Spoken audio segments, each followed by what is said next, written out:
दोस्तों, आप सभी का स्वागत है आपके अपने यूट्यूब चैनल बॉटनी बाय क्रांति सिंह में। आज के लेक्चर में हम लोग बागवानी हॉर्टिकल्चर के बारे में अध्ययन करेंगे। इसमें हम बागवानी के उद्देश्य, बागवानी की तकनीकी, भारत में बागवानी, बागवानी के लाभ, बागवानी की चुनौतियों के बारे में अध्ययन करेंगे। और इसका PDF और नोट्स हमारे टेलीग्राम चैनल में अवेलेबल है, जिनकी लिंक डिस्क्रिप्शन बॉक्स में दे रखी है, आप जा करके ज़रूर चेक करिए।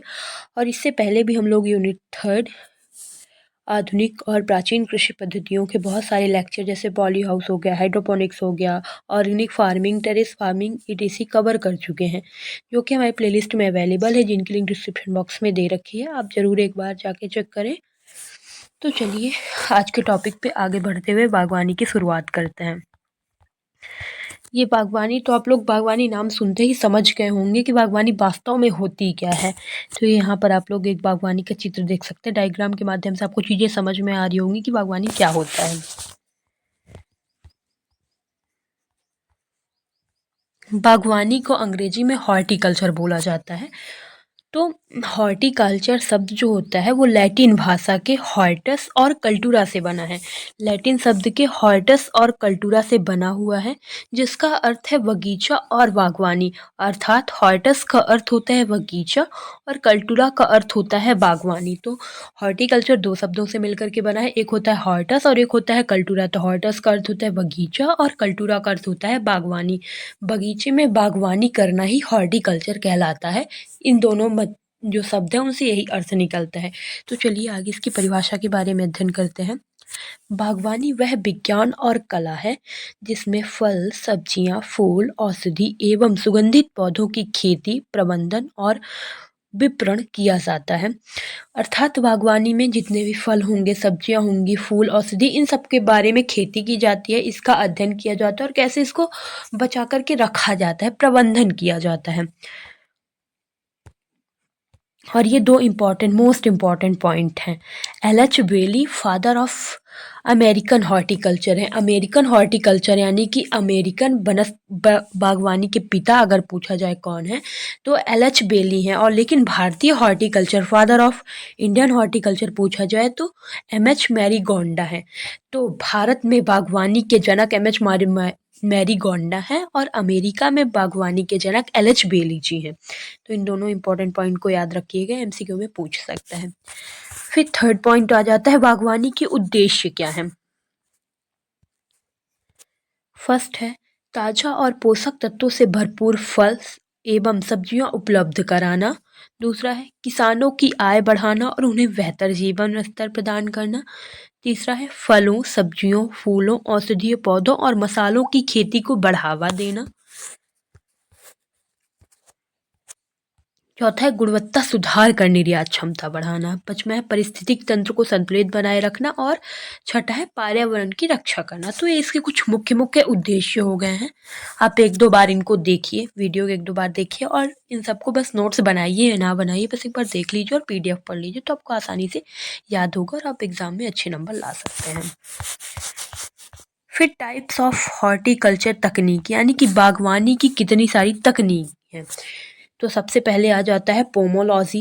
पोमो का अर्थ होता है फल। पोमोलॉजी भी दो शब्दों से मिलकर बना हो, एक होता है पोमो और एक होता है लोगस। तो पोमो का अर्थ होता है फल और लोगस का अर्थ होता है अध्ययन। तो आप फल और अध्ययन से ही समझ सकते हैं कि ऐसी टेक्निक, हॉर्टिकल्चर की वो तकनीक जिसमें हम लोग फलों का अध्ययन करते हैं, उसकी खेती करते हैं, उसी को पोमोलॉजी बोला जाता है। तो पोमोलॉजी फलों के अध्ययन से संबंधित है। फलों की फसल का अध्ययन करना पोमोलॉजी कहलाती है। पोमोलॉजी में फलों के वृक्षों की खेती की जाती है।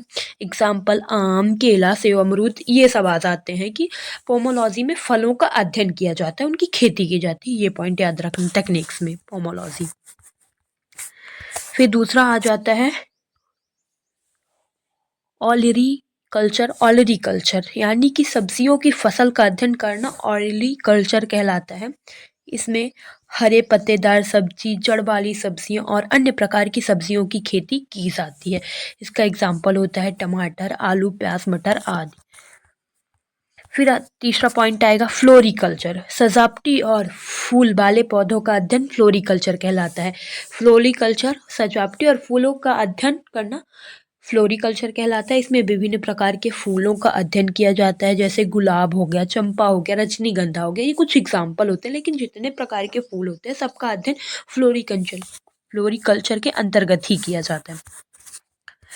फिर चौथा आ जाएगा medicinal and aromatics plant. Aromatics मतलब सुगंध होती है। आप लोगों ने उसमें वनस्पति विज्ञान में पढ़ा होगा एरोमेटिक्स के बारे में। एरोमेटिक्स का अर्थ ही होता है सुगंध, और मेडिसिनल यानी कि चिकित्सा से संबंधित पौधे जो होते हैं। इसमें तुलसी, एरोवेला, सुगंधा, लेवेंडर। लेवेंडर एरोमेटिक्स प्लांट्स में आएगा। लेवेंडर की आप लोग अगरबत्ती देखते होंगे, धूप बत्ती देखते होंगे, तो सुगंध कहाँ से आ रही है? लेवेंडर आदि से आ रही है। तो पौधों की खेती की जाती है जिसका उपयोग औषधि एवं इत्र के निर्माण में किया जाता है। फिर पांचवा आ जाएगा लैंडस्केप गार्डनिंग। इसमें पार्क, उद्यान और सजावटी पौधों की डिजाइन और रखरखाव शामिल किया जाता है। लैंडस्केप यानी कि खेत में जो भी पार्क, उद्यान वगैरह होते हैं उसमें लैंडस्केप गार्डनिंग की जाती है। फिर आ जाएगा भारत में बागवानी कैसी है। तो भारत विश्व का दूसरा सबसे बड़ा फल एवं सब्जी उत्पादक है। भारत का दूसरा स्थान है फल और सब्जी उत्पादन में। पहला स्थान चीन का है, फिर दूसरा स्थान भारत का आता है विश्व स्तर पर। दूसरे स्थान पर भारत आता है सब्जी और फल उत्पादक में। और फल उत्पादन कहाँ कहाँ होता है? महाराष्ट्र में होता है, उत्तर प्रदेश में होता है, आंध्र प्रदेश। ये मुख्यतः स्टेट होते हैं जो इनका उत्पादन करते हैं।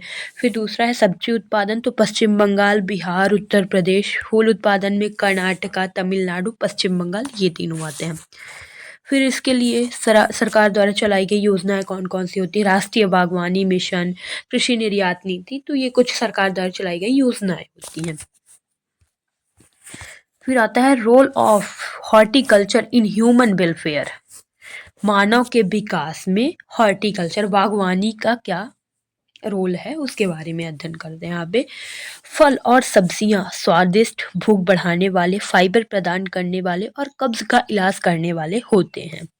दूसरा, ये वसा, अम्ल, प्रोटीन के पचने पर बनने वाले अम्ल को संतुलित करते हैं।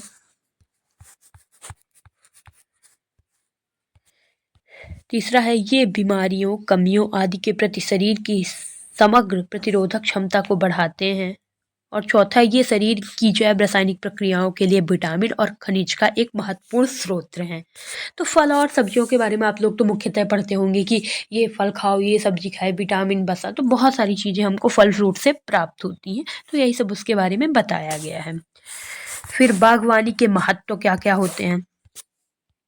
बागवानी फसलों से किसान को पारंपरिक फसलों की तुलना में अधिक लाभ मिलता है। दूसरा, यह ग्रामीण और शहरी क्षेत्रों में स्वरोजगार को बढ़ावा देती है, क्योंकि ग्रामीण और शहरी क्षेत्र होते हैं वहाँ पर सब्जियों को भी महत्व दिया जाता है, और शहरी सब्जियों को और फलों को बहुत ज़्यादा महत्व देता है। तो स्वरोजगार यानी रोजगार को बढ़ावा मिलता है वहाँ पर। ये कुपोषण और विभिन्न बीमारियों को रोकने में मदद करता है। चौथा, ये आयुर्वेदिक और हर्बल चिकित्सा में उपयोगी होता है। पांचवा है यह ग्लोबल वार्मिंग को कम करने में सहायक होता है। फसल चक्र अपनाने से मिट्टी की गुणवत्ता बनी रहती है। फसल चक्र अर्थात कि एक टाइम पे अगर आप लोगों ने चावल या फिर गेहूं लगा दिया है, जिस टाइम पे जो भी टाइम रहेगा, फिर उसके बाद आप लोग कुछ बागवानी कर रहे हैं, तो उससे मिट्टी की गुणवत्ता भी सही रहेगी और आप फसल चक्र भी अपना रहे हैं, तो इससे बेनिफिट्स होंगे। फिर पचमा आएगा, यह पर्यावरण के अनुकूल होता है। इससे पर्यावरण को कोई दुष्प्रभाव नहीं पड़ता है। और छठा आ जाएगा जीडीपी योगदान में वृद्धि होती है। और सतवा है भारत फूल, सब्जियों, फलों और मसाले का प्रमुख निर्यातक है। अर्थात कि विदेशों में जो फूल, सब्जियां, फल वगैरह जाते हैं उसमें जो भारत है वो भी प्रमुख निर्यातक में आता है। और अगर किसी चीज़ से कोई लाभ है तो उसकी हानि जरूर होंगे। कुछ कुछ चुनौतियां हो सकती हैं इसकी बागवानी फसल करने के लिए। तो फर्स्ट है अचानक मौसम में बदलाव से फसल नष्ट हो जाती है। अगर अचानक मौसम बदल जाएगा तो फसल नष्ट हो जाती है, तो ये एक इसकी हानि है। दूसरा है बागवानी फसलों को नियमित और पर्याप्त जल की आवश्यकता भी होती है। एक सेकंड। अत्यधिक रसायनों और उर्वरकों, कीटनाशकों के उपयोग से मिट्टी की गुणवत्ता खराब हो जाती है। तो अधिक ज़्यादा डीएपी यूरिया का अगर यूज़ होता है तो मिट्टी की गुणवत्ता जो होती है वो दिन प्रतिदिन खराब होती जाती है, तो ये चुनौतियाँ होती हैं। उच्च गुणवत्ता वाले बीज और पौधे सामग्री सभी किसानों के लिए सुलभ नहीं होते, क्योंकि कुछ-कुछ छोटे किसान होते हैं जो बागवानी की शुरुआत करते हैं, तो जो बीज उच्च किस्म के होते हैं वो बहुत महँगे मिलते हैं, तो सभी किसान इसको नहीं खरीद सकते हैं। और 5वां है, किसान अपनी फसल का उचित मूल्य नहीं प्राप्त कर पाते हैं। हाँ, किसान, क्योंकि किसान क्या होता है कि हर किसान तो पढ़ा लिखा नहीं होता है, इसलिए वो अपनी उचित मूल्य भी प्राप्त नहीं कर पाते। जितना वो मेहनत करते हैं उतना उनको मूल्य नहीं मिलता है कभी-कभी। कई योजनाओं की जानकारी समय पर किसानों तक नहीं पहुँचती है। 7वां है, बागवानी फसलें कई कीटों और रोगों में प्रभावित होती हैं। तो ये यहाँ से हमारा लेक्चर कंप्लीट हो जाता है। यदि आपको वीडियो पसंद आया है तो वीडियो को लाइक करें, चैनल को सब्सक्राइब करें, और यदि बॉटनी की कोई भी समस्या है आपको बीएससी फर्स्ट ईयर में जो आपको नहीं समझ में आ रहा है, तो आप कमेंट करके ज़रूर बताइए, और ये भी बताइएगा कि मेरे पढ़ाने का तरीका कैसा है, और प्यारे प्यारे कमेंट करिएगा। Thank you for watching, please like से सब्सक्राइब।